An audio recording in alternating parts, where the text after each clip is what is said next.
जब प्रचंड प्रहार की डरावनी आवाज से सरहद पार कांप गया था, जब तबाही की नई बारूदी कहानी लिख दी गई थी दुश्मन देश की छाती पर,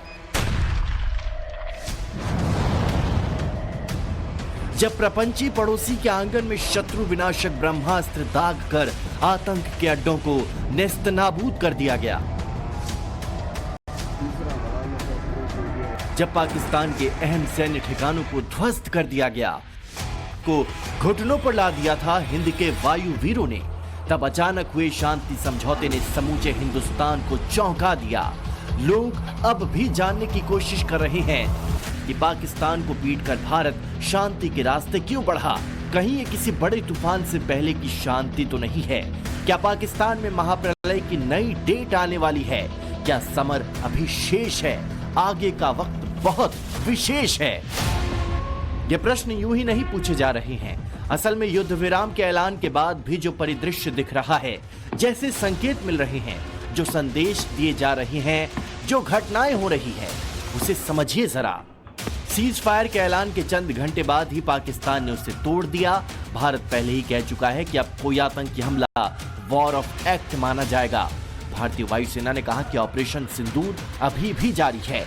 सेना प्रमुखों के साथ प्रधानमंत्री नरेंद्र मोदी ने बैठकें की और पाकिस्तान के खिलाफ अब भी सर्वदलीय आक्रोश है, क्योंकि शाम में युद्ध विराम का ऐलान हुआ और रात होते होते फिर से पापी पाकिस्तान ने अपने ही वादों को ड्रोन और मिसाइल से ध्वस्त कर दिया। कश्मीर से लेकर गुजरात तक शहर शहर पलटू पड़ोसी ड्रोन से डराने की नाकाम कोशिश कर रहा था। श्रीनगर से लेकर पठानकोट और कच्छ तक कम से कम 11 जगहों पर सीज फायर का उल्लंघन किया गया। हालांकि हर जगह हिंदुस्तानी शूरवीरों ने उसी अंदाज में जवाब दिया। सेना ने इस स्थिति पर कड़ी नजर रखी हुई है और उसे किसी भी अतिक्रमण से निपटने के लिए ठोस और सख्त कदम उठाने के लिए आदेश दे दिए गए हैं। सरहद पर गोलीबारी की आड़ में पाकिस्तान ने फिर वही किया जिसके लिए वो कुख्यात है।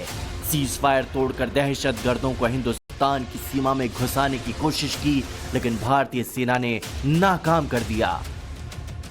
दरअसल 6 और 7 मई की दरमियानी रात जो ऑपरेशन सिंदूर लॉन्च हुआ था, उसमें आतंक के अड्डे तबाह हो गए थे। पीओके से लेकर पाकिस्तान तक आतंकियों के 9 ठिकानों पर जबरदस्त स्ट्राइक हुई थी, जिसमें आतंकी लॉन्च पैड ध्वस्त हो गए थे और 100 से ज्यादा आतंकी मारे गए थे। जैसे मोहम्मद के सरगना मौलाना मसूद अजहर का पूरा खानदान खत्म हो गया था। मौलाना मसूद अजहर तब से अपने सपोलों को भेजने की फिराक में है।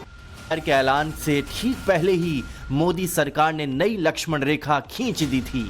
साफ, सरल और स्पष्ट शब्दों में प्रपंची पड़ोसी को इस संदेश दे दिया था कि अब अल्प विराम हो सकता है, पूर्ण विराम नहीं। आगे एक भी आतंकी घटना आतंक को पालने वालों के लिए सर्वनाश का आधार बनेगा।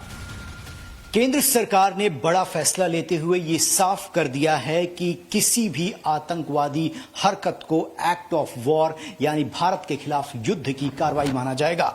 सूत्रों से मिली जानकारी के मुताबिक भारत सरकार ने ये साफ कर दिया है कि अब वो किसी भी आतंकवादी हमले को हल्के में नहीं लेने वाली है।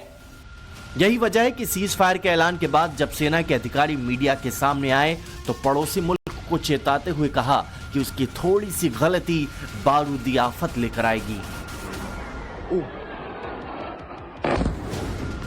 Every future escalation will invite a decisive response. We remain fully operationally ready to launch whatever operations may be required in defense of the nation. जाहिर है कि 7 मई से लेकर 10 मई तक जब जहां हिंदुस्तान ने प्रचंड प्रहार किया, वो आतंक के खिलाफ प्रतिकार था।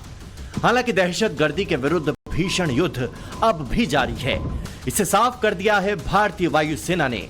दोपहर में वायुसेना के सोशल मीडिया पर लंबा चौड़ा पोस्ट लिखा।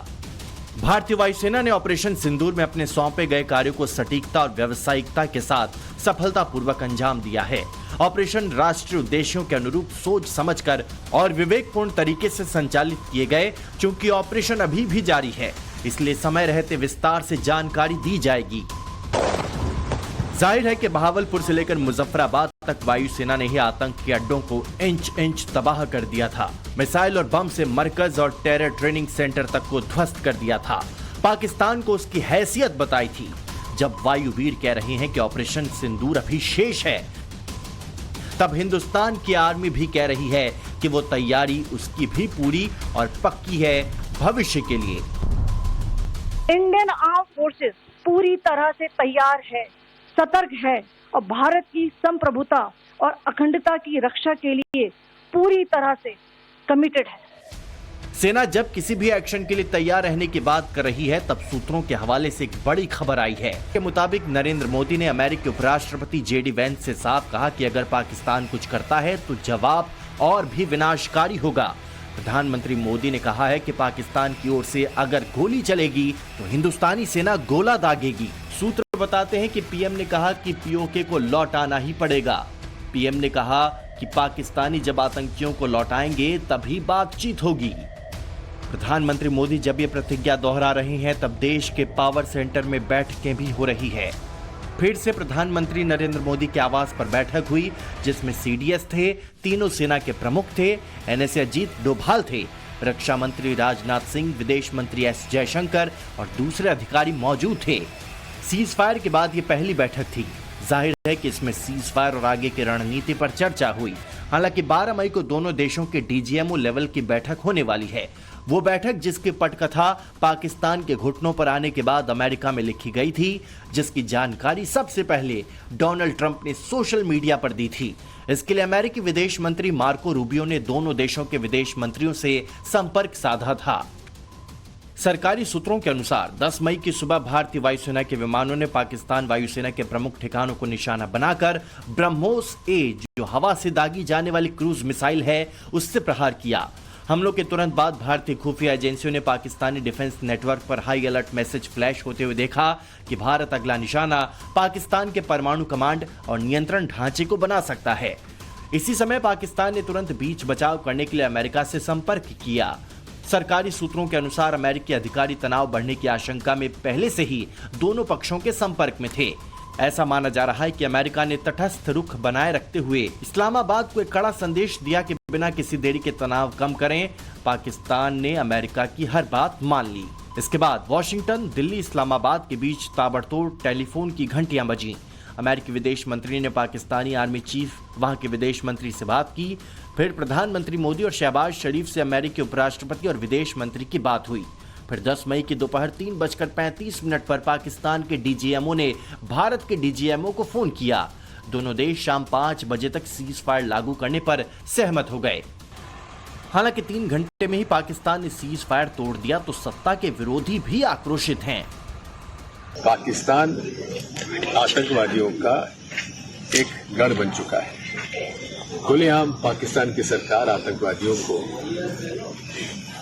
पैसे का लालच देकर उन्हें ट्रेनिंग देते हैं और आतंकवादी गतिविधियों में उन्हें शामिल करते हैं।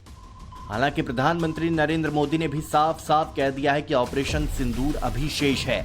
भारतीय सेना भी यही दोहरा रही है। पाकिस्तान अपनी आतंकी हरकत से बाज नहीं आ रहा है।